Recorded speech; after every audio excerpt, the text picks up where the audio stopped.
성벽 재건이라는 제목으로 하나님 말씀 증거하겠습니다.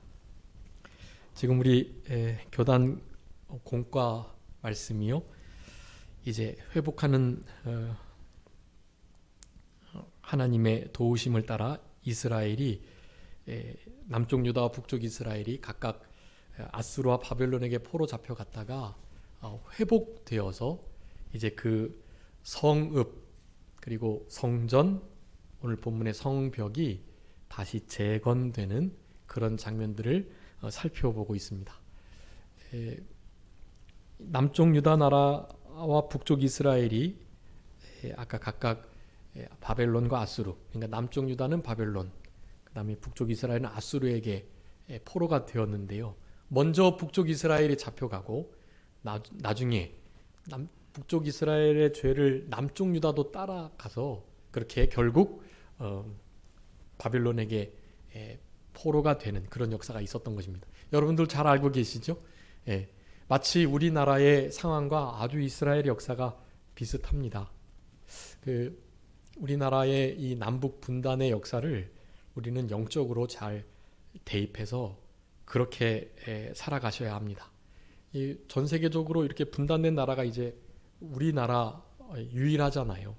유일하기 때문에 여러분, 이 지금 상태를 그냥 지나치시면 안 돼요. 코로나 상태도 마찬가지입니다. 코로나도 그냥 지나치시면 안 돼요. 이것은 당연히 영적으로 역대하 7장 13절 14절에 있는 것처럼 하나님의 이름으로 일컫는 백성이 그 악한 길을 떠나서 회개하고 여호와의 얼굴을 전적으로 구하도록 하시기 위해서 하나님이 이런 전염병을 주신 거예요. 다른 말로 하면 하나님의 백성답게 우리가 못 살았기 때문에 하나님이 징계하시는 것입니다. 모든 상황을 그렇게 영적으로 엮으셔야 돼요. 우리가 눈물을 흘린다. 내 가정에, 자녀에, 또 직장에, 내 건강에 여러 가지 문제가 있다. 여러분, 그런 것들은 그냥 육체적인 문제로 끝나는 것이 아닙니다. 그것을 영적인 것으로 바꾸셔야 돼요. 그래서 그 육체적인 어려움들이나 고난과 환난을 영적인 것으로 바꾸셔서 그때 그 모든 환경들을 사용해서 하나님 앞에 더 가까이 가는 계기로 삼으셔야 돼요. 회개하는 계기, 주님을 더 가까이 하는 계기, 하나님의 나라를 소망하는 계기, 그렇게 삼으셔야 됩니다. 그렇기 때문에 우리를 그렇게 하시는 거예요. 하나님이 그 일을 하라고.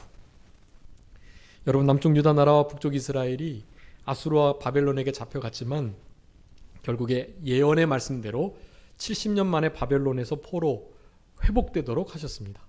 그건 말씀대로 하신 거예요.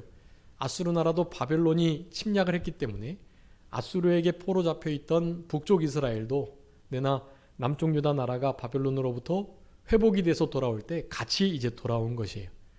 그런 역사들이 있고 난 다음에 우리 이제 느헤미야에서는 바벨론에서 포로 잡혀 있다가 돌아온 그들이 어떻게 하나님의 보호하심 속에서 그 예루살렘 성읍이 회복이 되는 역사는 먼저 성전이 재건이 되고 그 다음에 이제 성벽을 건축하는 그런 역사들이 이렇게 이루어지는 것인데요.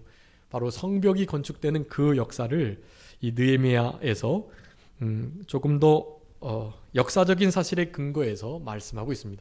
에스라도 그렇고 말라기도 그렇고 같은 시대에 역사했던 선지자들인데요. 그들은 좀 영적인 면에 치우쳐서 영적인 의미들을 그렇게 나타내는 데 주력했고, 이 느헤미야서는 역사적인 측면에서 사실을 바탕으로 그렇게 이런 기록들을 해나간 것입니다.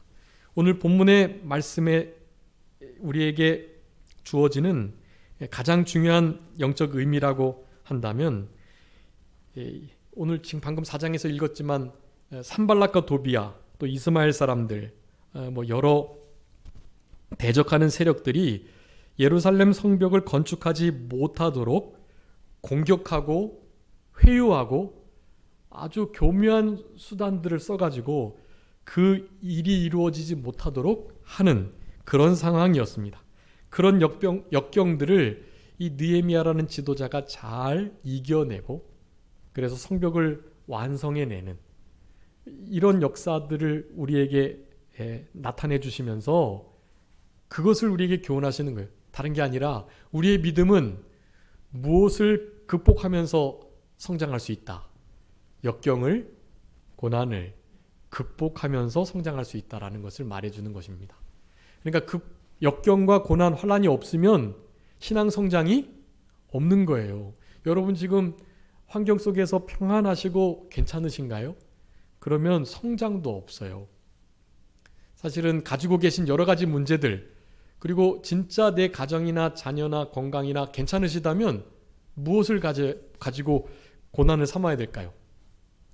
나라의 일, 교회의 일, 우리 일가족들의 일, 그리고 옆에 있는 우리 교우들의 일, 한 교회에서 함께 지어져가는 성전된 영원토록 함께 살아갈 천국 백성인 그들의 문제들이 내 문제가 되도록 하셔야 돼요. 그 문제들을 위해서 기도하고, 그래서 오늘 오후 예배 때 기도가 여기 이제 대표 기도자가 없이 그냥 인도자가 기도하시면서 가정과 교회와 나라 이렇게 써져 있어요. 여러분 오후 예배 때 가정과 교회와 나라를 위해서 이렇게 함께 통성으로 기도하신 건가요? 원래? 오후 예배 시작할 때 이 기도가 예전에 그러면 이때는 그렇게 이제 오전처럼 대표 기도가 있었나요? 없었어요? 그럼 목사님이 그냥 기도하신 거군요. 기도하실 때 가정과 교회와 나라를 위해서 예배 전에 꼭 기도하신 거예요. 이렇게. 그거 참 중요한 거예요. 우리 개인의 문제가 없을 때에도 우리는 나라의 문제, 우리 가정, 일가족의 문제, 그리고 우리 교회의 문제, 이런 문제들을 진짜 내 문제로 여기고 기도하셔야 됩니다. 다니엘 선지자가 자기의 조상들의 죄와 자기의 죄를 놓고 그렇게 간절하게 내 죄인 것처럼 부르짖으니 하나님께서 그에게 긍휼을 베풀어 주셔서 예레미야 선지자의 그 글 속에서 70년 만에 바빌론 포로로부터 회복되게 해주시겠구나라는 것을 깨닫게 되었던 거예요. 내 죄를 붙들고 내 조상들의 죄를 붙들고 나라와 민족과 일가 친척과 특별히 교회 성도들과 이런 어려운 문제들을 붙들고 나의 문제인 것처럼 기도할 때 하나님께서는 긍휼을 베풀어 주십니다. 즉 여러분 역경을 통해서만이 신앙이 자라나게 되고요. 빌립보서 말씀에 보면 하나님께서 우리들에게 은혜를 주신 것은 고난도 받게 하시기 위함이다. 우리를 믿고 구원 받기 위해서만 은혜를 주신 게 아니라 그 은혜를 통해서 구원을 잘 이루어가기 위한 역경, 고난, 그것도 함께 받게 하기 위함이다라고 말하는 거예요. 하나님께서 우리를 부르신 그 부르심의 분명한 목적 가운데 하나는 오늘 오전에 말씀드리지 못했는데 우리를 분명히 부르신 목적이 있어요. 그것은 예수 그리스도와 함께 복음과 함께 고난을 받도록 하기 위해서 우리를 부르셨다 그랬단 말이에요.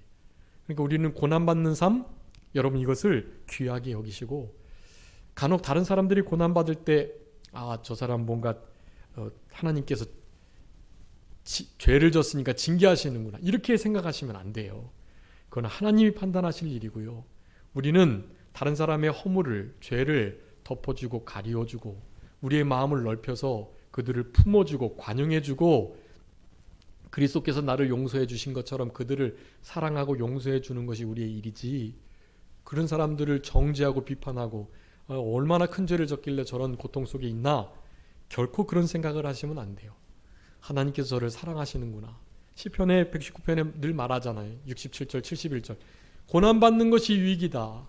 고난이 나에게 큰 유익을 가져다 주었다.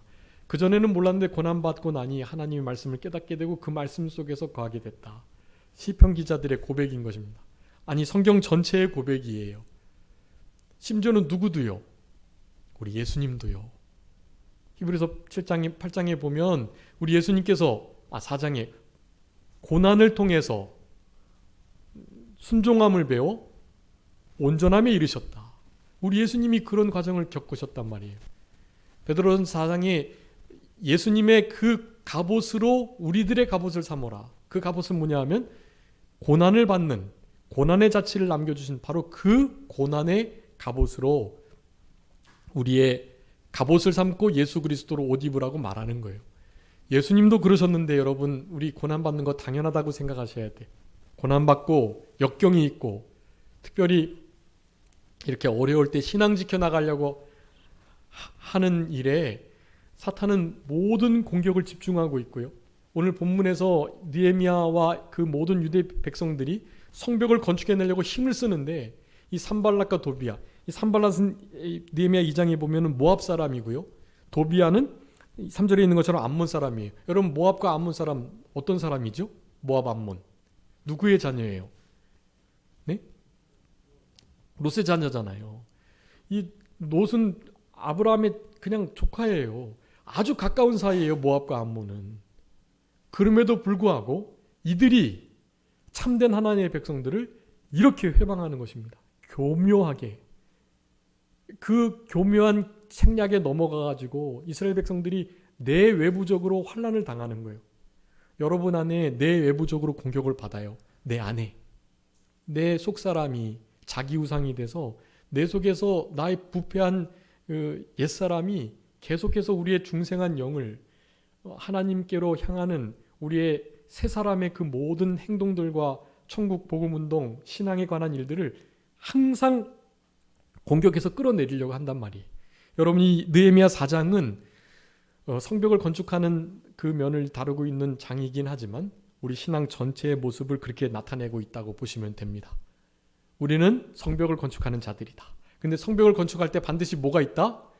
방해가 있다. 공격이 있다. 내부적으로 외부적으로 계속해서 공격해내니까요. 이제 힘이 다 빠져가지고 우리 성벽 진짜 건축 못하겠다. 이런 회유와 또 자괴감 그리고 좌절감에 빠져가지고요. 스스로도 이제 더 이상 어떻게 할 수 없겠구나라는 생각을 하게끔 돼버린 거예요. 이것은 외부적인 공격에 의해서 이 내면이 무너져가지고 이루어지는 일입니다. 근데 그런 내외부적인 공격이 반드시 있다는 거예요. 신앙생활을 하면. 우리 성도님들의 삶 속에서 그런 고난이 있다면 바로 신앙이 진일보 되기 위한 하나님께서 허락하신 일이다. 그 역경을, 고난을 통해서 여러분, 그 역경과 고난이 가정적인, 내 개인적인 자녀에게 있는 혹은 사업하거나 직장 생활을 할 때 아니면 교회 안에서도 그럴 수 있어요. 교회 안에서의 일이든 무슨 상황 속에서든지요. 여러분, 그 상황 속에 있다면 기억하세요. 오늘 본문의 말씀을 꼭 기억하시고, 그래, 믿음으로 신앙으로 살아가려고 한다면 반드시 무엇이 있다? 공격과 방해가 있다. 공격과 방해를, 특별히 내 외부적인 공격을, 그 방해를 이겨낼 때 무엇이 자라난다? 신앙이, 믿음이 자라난다 라는 것을 우리들에게 주시는 말씀이다 라고 할 수가 있겠습니다. 역병을 극복하면, 역경을, 방해를, 모든 공격들을 극복해낼 때, 여러분, 그럴 때 신앙이 자라난다 라는 것을 아셔야 되겠습니다. 여기 느헤미야가 술 맡은 관원인데요. 술 맡은 관원은 아주 탁월한 자리예요. 그것은 그냥 무슨 술 검사하는 정도가 아니고요. 그것은 왕 옆에서 왕에게 들어오는 모든 음식들을 간검하고, 그래서 괜찮으면 드시도록 아주 가까이 있는, 그래서 가장 권세가 있는 자가 이 술 맡은 관원이에요. 느헤미야가 사실은 그런 자리에 있었던 자였습니다. 근데 그런 모든 자리들을 다 내려놓고 하나님의 성벽, 하나님의 성읍, 눈이, 마음이 또 있겠다고 하셨던 그 성전이 있는 예루살렘을 재건하기 위하여 그 일에 전심전력하는 것을 볼 수 있습니다. 6절에 보면 백성이 마음을 들여가지고 일을 했기 때문에 아주 얼마 지나지 않은 시간에 성벽을 절반이나 쌓아 올렸던 것을 말하고 있어요. 여러분, 여기서 아주 중요한 원리를 우리들에게 말씀하는데요. 그러니까 1절부터 6절까지는 이 이스라엘 백성들이 성벽을 건축할 때 암몬 사람, 모압 사람이 산발락과 도비야가 회방하는 것을 말하고 있습니다. 뭐 하루 만에 다 지으려 그러는 거야? 뭐 스스로 경고하게 되려 그러는 거야? 뭐 하는 거야? 이런 식으로 너무나 비꼬면서 막 함부로 말하면서 분노하기도 하고 비웃으면서 말을 했다는 것이에요. 그런데 3절에 보니까 여우가 올라가도 무너질 거 저거 못하러 건축하지? 이런 식의 비웃는 말을 계속 한 것입니다. 그럴 때 이 느헤미야와 이 유다 사람들이 한 것이 다른 게 아니에요. 바로 하나님께 기도드렸다라는 것입니다. 기도를 드리면서 또한 자기가 맡은 역할들을 잘 감당한 것이죠. 그러면서도 그런 공격 속에서도 결국 일이 잘 되었던 것은, 빠른 시간 내에 그 일이 이루어졌던 것은 바로 마음을 들여 일했기 때문이다. 여러분, 여기 마음 들여가 중요한 단어예요. 거기 이렇게 볼펜 같은 거 있으시면 마음을 들여 여기다가 이렇게 잘 표시를 해 놓으시고 거기다가 전심이라고 써주세요. 전심. 마음을 들이다. 그것은 마음이 나눠지지 않고 이 마음 저 마음 분산되어 있지 않고 하나님의 성읍, 그 성벽을 건축하는 일에 나의 모든 것을 쏟았다라는 의미예요. 전심했다. 여러분, 이 전심이 중요합니다. 오전에도 말씀드렸지만 이 전심전력, 디모데전서 4장이 나오는 건데요. 거기에서 디모데전서 4장에 아까 말씀드렸던 김현부 목사님의 그 세 가지 중요한 신앙의 원리가 거기 다 들어있거든요. 삼가조심, 일심정력, 전심전력, 그리고 신앙 양심, 양심을 쓰는 거. 화이 맞은 양심이 되지 않아야 되기 때문에 양심을 날카롭게 바로 써야 된다는 것을 말씀하는데, 그 디모데전서 4장에서 다 나온 말씀이거든요. 거기에 중요한 단어 중에 하나가 바로 전심하여 전력을 다할 것을 요구하는 것이. 그런 일이 없으면 믿음의 진보를 나타낼 수 없어요. 다른 사람에게. 나 자신은 물론이고요. 다른 사람들이 저 사람은 좀 기도의 시간도 늘어나고 성경 읽는 시간도 늘어나고 참 봉사하는 시간도 늘어나고 교회에 충성하는 참 진일보한 신앙의 삶을 살았구나. 2002년 마무리를 하면서 자신을 돌아보시고 다른 사람들을 볼 때 저 사람은 나보다 신앙의 진보를 이루었던 것 같다 라는 마음이 드시는 어떤 성도님이 계실 수 있어요. 그분은 그래도 다른 사람들보다는 뭐 했기 때문이에요? 전심했기 때문에 그런 거예요. 그 일에 마음을 들였기 때문에 그 일이 가능하다라는 것입니다.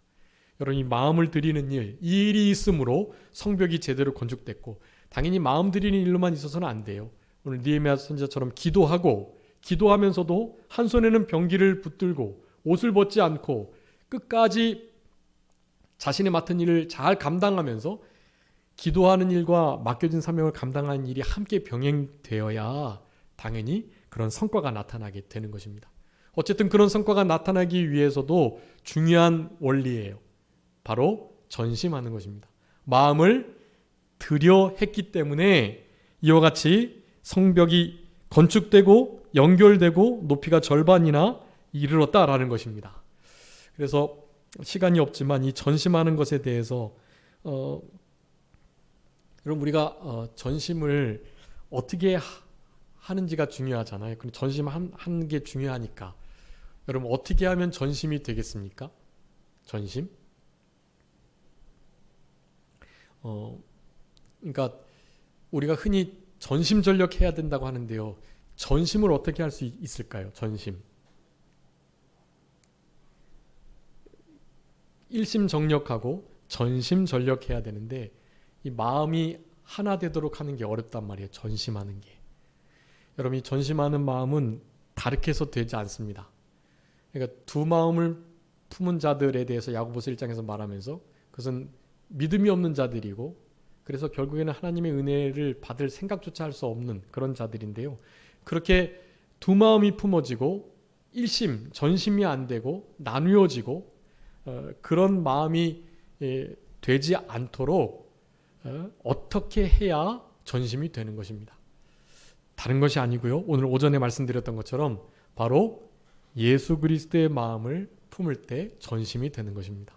전심은 내가 마음을 하나로 하려고 막 내가 노력하고 그런 의미보다요. 내 마음에 예수 그리스도의 마음을 갖고 품으려고 하는 그런 실제적인 순종과 헌신과 또 섬김과 또 사랑으로 예배하는 그 일이 있을 때 여러분, 그런 일이 이루어짐으로 전심이 된다라는 것입니다. 여러분 왜 그러냐 하면 우리 예수 그리스도께서 우리 하나님을 향하여 전심이었기 때문에 그렇습니다.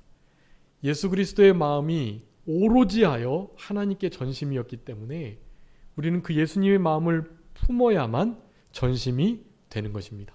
여러분 이거 신앙의 중요한 원리인데요. 다르게 전심을 할 수 없어요. 우리의 산정교회의 성도님들의 마음이요. 다르게 일심, 전심이 될 수 없습니다. 예수 그리스도의 마음을 품어야만 가능한 거예요. 예수 그리스도의 마음이 오늘 오전에 빌립보서 2장 5절 8절 말씀드렸습니다. 여러분 그 마음을 가지시고 예수 그리스도의 마음을 품으라. 예수 그리스도의 마음은 이것이니 하면서 하셨던 바로 그 말씀을 붙드셔야 돼요. 마음이 세 가지예요. 첫 번째 사랑으로 예배하는 것. 여러분 이 시간에 지금 예배 드리시는데 예배 드리는 것을 성벽을 건축하는 것처럼 벽돌 한 장 한 장을 쌓아 올리시는 것처럼 정성스럽게 다른 것에 마음 쓰시지 마시고 이 예배 시간에 온전히 집중하셔야 돼요. 어떤 마음으로요? 주님을 사랑하는 마음으로. 주님이 우리를 이렇게 사랑하셨는데 주님의 그 십자가의 사랑을 생각할 때 지금 이 순간에 다른 마음 먹을 수 없거든요. 다른 생각할 수 없어요. 이 시간에 시간을 지금 드리고 계시는데 이왕 드리시는 이 시간 전 세계에 드리는 모든 예배자들 중에 우리 산정교회 성도님들이 최고로 드리시도록 하셔야 돼요.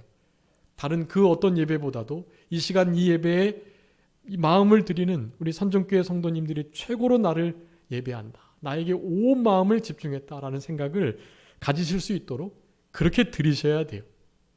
이 예배 시간을 소중히 여기는 거, 전심하는 거예요. 그런 전심의 마음 갖는 것이 아주 중요합니다.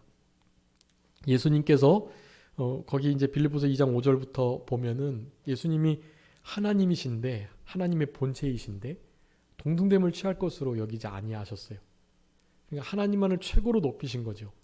즉 우리 예수님도 하나님을 정말 사랑하는 마음으로 하나님을 예배하셨다는 것입니다. 그 마음이 있어야 가능한 거예요. 전심이 되는 거예요.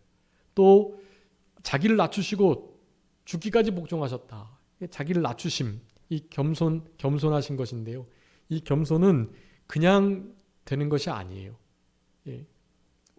이 겸손의 원래 교만은 어떤 실력을 바탕으로 하잖아요. 자기가 뭔가 실력이 나으면 거기에 교만이 싹틀 수밖에 없어요. 이제 제가 가끔 드리는 말씀인데 이렇게 비교하지 말라고 늘 말씀드리는데 제가 어느 동영상을 주례를 보고 제가 거기서 이렇게 들었던 거거든요. 어떤 주례사가 있었는데 그 주례사 선생님이 젊은데 그냥 딱 그 한마디를 하는 거예요. 주례를 받는 부부에게 한마디를 하는 거예요. 절대로 비교하지 마라. 부부에게 하는 말이거든요. 비교하면 어떻게 되냐면 비참해지거나 교만해지거나 그 두 마디를 딱 하는 거예요. 그러면서 그 짧은 주례사를 마치더라고요. 젊은 그 한 가족을 이룬 부부에게 제발이지 비교하지 마라. 아내와 남편 서로를 비교하지 마라 하면서 비교하면 어떻게 된다고요? 비참해지거나 교만해지거나 상대방이 자기보다 나으면 자기는 한없이 비참해지는 거죠. 그리고 상대방이 자기보다 못하면 한없이 교만해지는 거죠. 그러니까 비교를 절대로 하면 안 되는 거예요. 비교하는 마음 결코 가져서는 안 되고 비참해지거나 교만해질 뿐이니까 그건 죄 지을 수밖에 없는 마음이에요. 결코 비교하는 마음 여러분 가지셔서는 안 되고요. 그것은 성경 전체의 원리이기도 합니다. 어떻게든지 이 교만을 항상 실력을 바탕으로 하는데 그 교만을 예수 그리스도의 능하신 손 아래서 겸손해지도록 힘을 쓰셔야 되고 겸손을 주님께 요청하셔야 됩니다. 좀 겸손하게 해주세요. 주님, 내가 이런 면에 교만할 수 있는 여건이 되는데 겸손하게 해주세요 하면서 철저하게 겸손을 옷 입으셔야 하는 거예요. 우리 예수님의 그 겸손을 본받아야 됩니다. 사람들의 모양으로 사람의 모양이 됐다는 건 죄인의 모양이 됐다는 거예요. 하나님도 우리 예수님을 죄인 취급하셨잖아요. 그래서 하나님의 진노와 저주를 예수님께 다 쏟아 부으신 것입니다. 우리 하나님께서. 그렇기 때문에 결코 예수님의 이 겸손함을 우리가 본받아야 하는 거예요. 이런 겸손함이 없으면 결코 예수님의 마음을 품을 수 없어요. 예수님의 마음을 품지 못하면 전심, 일심 결코 한 마음이 될 수 없습니다. 그리고 예수님께서 말씀을 죽기까지 복종하셨다 그랬잖아요. 십자가에 죽으십니다. 예, 이거는 뭐 더 이상 설명할 것도 없죠. 얼마나 하나님 말씀을 사랑하셔서 그 말씀을 그대로 순종하심에 있어 자신의 목숨을 희생하시면서 그렇게 하나님의 말씀대로 순종하신 것입니다. 여러분, 이런 죽기까지 희생적인 순종의 마음이 없이는 결코 예수님의 마음을 품을 수 없다. 예수님 마음을 품지 못하면 전심되지 될 수가 없다. 여러분, 전심이 되지 못하면 성벽 건축하는 실제적인 일도 제대로 이루어질 수 없고요. 여러분, 우리 산정교회가 이렇게 잘 관리가 되고 이렇게 예쁘게 다듬어져 가는 것은 여기에 진짜 누군가 전심해서 이 일을 했기 때문에 그래요. 그런 일이 없으면 이렇게 관리가 되질 않아요. 그런 일을, 이런 건물 관리를 통해서 보시는 것처럼 영적인 면도 똑같습니다.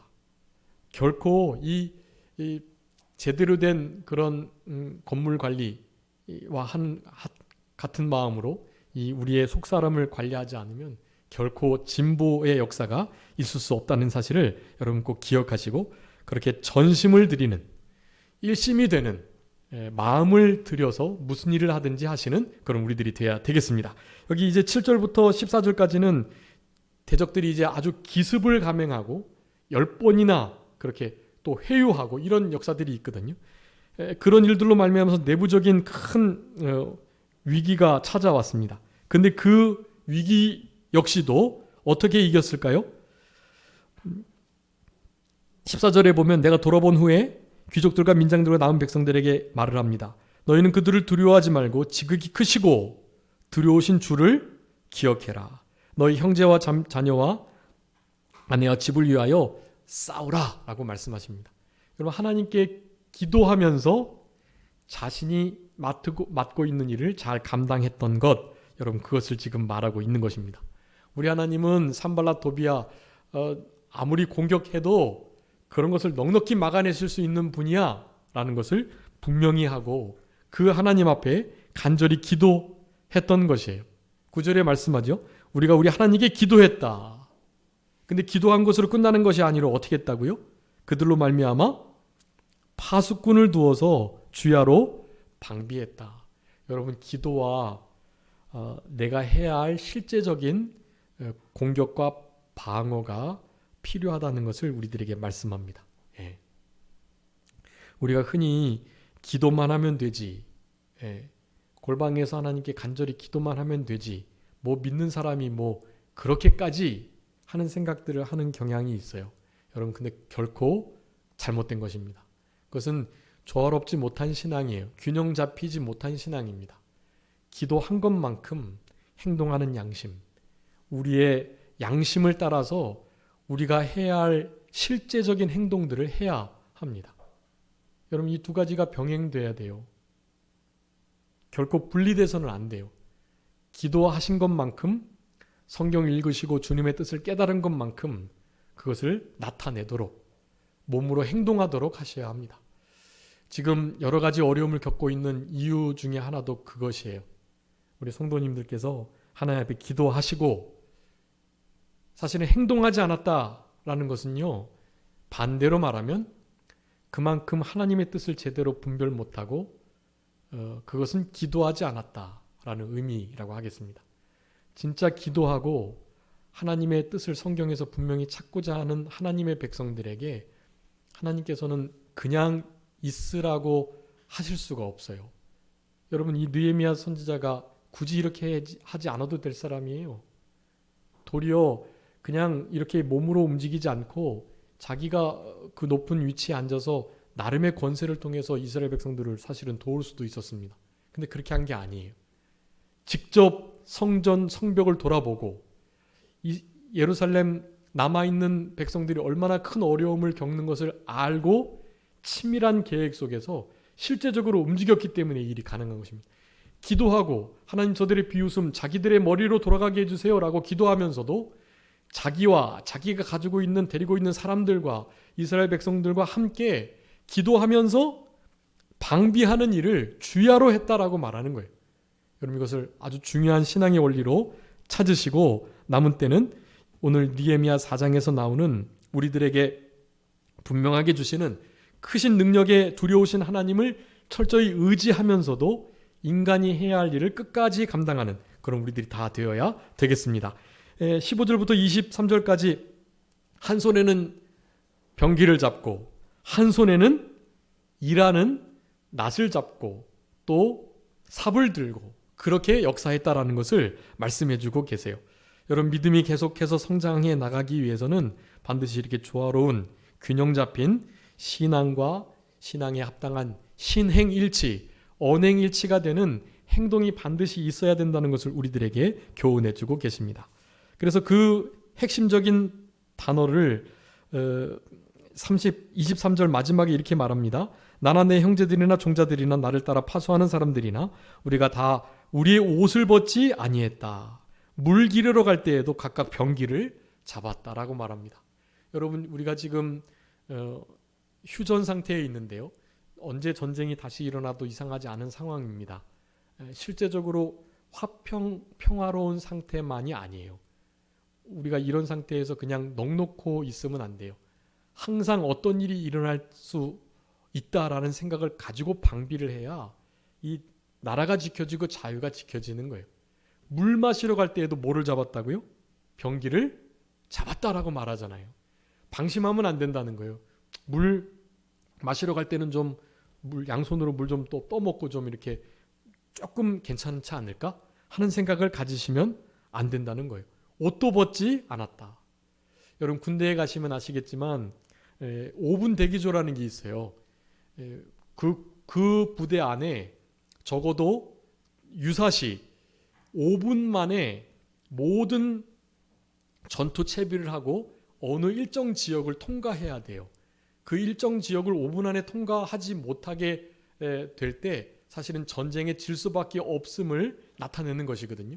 근데 그 지역을 5분 안에 통과할 수 있으려면 결코 옷을 벗거나 군화를 벗고 있거나 이 무장이 해제되어 있으면 결코 그것을 차려입고 5분 안에 거기를 통과하지 못해요. 반드시 5분 안에 그것을 통과하려면 딱 5분 대기조가 출동할 바로 그 시간에 사실은 이미 옷이 입혀져 있어야 되고 군화 줄이 맺어 있어야 되고 바로 들고 갈 총기가 군장이 옆에 있어야 돼요. 그 5분 대기조라고 하거든요. 그런 5분 대기조의 마음을 가지고 생활했으니까 이 성벽 건축이 온전하게 이루어졌던 것을 말하는 것입니다. 여러분 그런 신앙의 태도 가지셔야 하고 그 신앙의 태도는 다르게 되는 게 아니에요. 예수 그리스도의 마음을 품어야 되는 거예요. 예수 그리스도의 마음이 없으면 전심이 안 되기 때문에 그런 결과가 나타나지 않아요. 그래서 마지막으로 어떻게 전심할 건가는 예수님 마음 품으라는 말씀을 드렸고요. 우리가 전심을 하면서 얻어지는 신앙의 유익들 또 전심을 통해서 우리가 이룰 수 있는 것들을 잠깐 살펴보고 말씀을 마치도록 하겠습니다. 먼저 시편 119편 58절 말씀에 보면은요. 하나님 앞에 전심으로 은혜를 구할 때 우리를 긍휼히 여겨주신다고 말씀합니다. 이게 제가 말씀드리지 못한 구절들인데요. 시편 119편 58절에 보면 은혜를 구할 때에도 어떻게 구하라고요? 전심으로 은혜를 구해야 돼요. 그럴 때 하나님께서 뭐를 주신다고요? 당연히 은혜를 주시면서 우리를 불쌍히 여겨주시는 거예요. 여러분 불쌍히 여김을 받기 위해서도 뭐 해야 돼요? 전심하셔야 돼요. 전심으로 은혜를 구하고 전심으로 은혜를 구한 자에게 하나님께서 무엇을 주신다? 은혜와 긍휼을 베풀어 주신다라는 사실입니다. 여러분 얼마나 은혜를 구하셨는지요? 그동안 은혜를 구하며 눈물을 흘리신 적이 있으신지요? 나와 내 가정과 내 자녀와 나의 건강과 이 나라와 우리 교회와 그리고 옆에 있는 우리 성도들 한몸된 지체 영원토록 함께 살아갈 그들을 위해서 얼마나 은혜를 구하고 기도하셨는지요? 여러분 그것들을 생각해 보셔야 돼요. 여러분 은혜를 구할 때에도 우리 아버지 하나님 앞에 전심으로 구해야 하나님께서는 긍휼히 여겨주신다라는 사실입니다. 물론 항상 제가 드리는 말씀이지만 그런 선행적 은혜가 있어야 돼요. 우리가 뭐 전심으로 막 그렇게 한다고 또 되는 건 아니에요. 하나님께서 그렇게 해주실 만한 여건을 조성하시고 우리의 마음을 그렇게 움직이셔야 가능하다는 것을 우리는 알아야만 합니다. 그래서 예레미야 24장 7절에 보면은요, 하나님께서 우리로 하여금 전심으로 돌아오게 해 주셔야 우리가 돌아갈 수 있다라고 표현하고 있어요. 우리는 하나님께서 전심으로 돌아오도록, 회개하도록, 은혜를 구하도록 그렇게 하지 않으면 도저히 그런 일도 불가능한 거예요. 우리의 능력으로는요. 그러니 우리는 그 은혜를 그렇게 구하면서 그 은혜를 그저 바라보면서 그렇게 전심하도록 힘을 쓸 수밖에 없는 것입니다. 그래서 시편 119편 2절 말씀에 보면 전심으로 여호와를 구하는 자가 얼마나 복된가라고 말씀하고 있어요. 여러분, 우리가 받을 수 있는 여러 가지 복들 중에요, 전심으로 그분을 구하고 바라는 것. 역대하 7장 13절 14절에 우리가 전심으로 그의 얼굴을 구하면 하나님이 전염병을 떠나게 해주신다 그랬어요. 그렇지 못하게 되기 때문에 아직도 여전히 이런 상태에 있는 거거든요. 우리가 하나님의 일컬음을, 백성이다라는 일컬음을 받을 만한 우리 성도들이 못되기 때문에 이런 일이 있었다라는 거예요. 그렇기 때문에 회개하고 철저히 겸비하고 여호와의 얼굴과 능력을 구할 때, 그럴 때 하나님께서 하늘에서 들으시고 이 땅을 고쳐주시겠다고 약속하셨어요. 여러분, 이 약속의 말씀을 믿고 하나님께 기도하시면 이제 조만간 이제 이 우한폐렴 코로나19 바이러스의 모든 시국들도 다 정리가 될 줄로 믿습니다.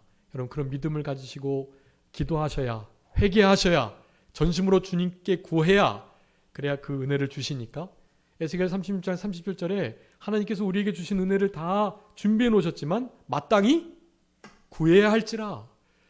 구해야만 주시는 거예요. 다 준비해 놓으셨는데 구하지 않으면 안 주세요. 그렇기 때문에 하나님께서 우리에게 예약해 놓으신, 예비해 놓으신 모든 은혜와 복을 하나님 앞에 구할 수 있는 그런 우리들이 다 되도록 힘을 쓰셔야 되겠습니다. 여러분, 아까 찬송 드렸는데 참 찬송 소리가 되게 크세요. 지금 한 100여 명 되는 교회 성도님들의 목소리보다 더 크셔요. 얼마나 감사한지 몰라요. 아멘 소리도 크시고 찬송 소리도 크시고 찬송 인도하시고 또 말씀 읽으시고 하는 소리들도 크시고 얼마나 감사한지 몰라요. 그렇게 소리를 크게 하는 것은 그냥 나오는 거 아니고요. 당연히 마음이 동해서 그렇게 큰 소리가 나오게 된 줄로 압니다. 여러분, 전심이 돼야 하나님이 기뻐하시는데 그 전심의 마음으로 우리의 목청도 높여지는 거예요. 그래서 시편 기자는 찬송할 때, 감사할 때 어떻게 하라고 할까요? 전심으로 하라고 말합니다. 감사 드릴 때 전심으로 감사하시고 찬송 드릴 때 전심으로 찬송하시고, 그런 것이 우리 신앙에 얼마나 큰 유익이 되는지 모릅니다. 시편 138편 1절에 전심으로 감사하며 찬양하라 라고 말하고 있어요. 여러분, 우리가 전심으로 하나님을 찬송하고 높이고 기도하고 여호와를 구하고, 그러니까 무슨 일을 하든지 전심으로 하시는 거예요. 그 전심은 무슨 마음이라고요? 예수 그리스도의 마음요. 예수 그리스도의 마음이 돼야 전심이 되고 일심이 되는 거예요. 그 마음으로 그런 거 하는 거예요. 전심으로 여호와 얼굴도 구하고 전심으로 찬송도 하고 전심으로 하나님께 기도하고, 그렇게 할 때 마음이 들여 일을 함으로 말미암는 합당한 결과들이 나타나게 된다라는 것입니다. 이 시편 138편도 다윗의 시편이었는데요. 이 열왕기상 14장에 보면 우리 다윗의 신앙이 좋은 것이 많이 나오지만 열왕기상 14장에는 하나님의 명령, 그 규례를 전심으로 지키고 쫓았다, 그렇게 말합니다. 여러분, 말씀 순종할 때 어떻게 순종하라고요? 전심으로 하는 거예요. 다윗처럼 그냥 되는 것만큼만 하지 뭐 그런 거 아니고요. 하나님께서 하라 하시면 즉시 단마음으로, 그리고 끝까지, 그리고 내가 가지고 있는 모든 역량을 다 기울여서, 그리고 하나님의 말씀대로 그렇게 그 명령을 순종하려고 전심하는 것입니다. 우리 다윗의 위대한 신앙이 전심하는 찬양, 전심하는 기도, 전심의 순종, 이 모든 것이 우리 다윗의 위대한 신앙의 모습이다라고 할 수가 있겠습니다.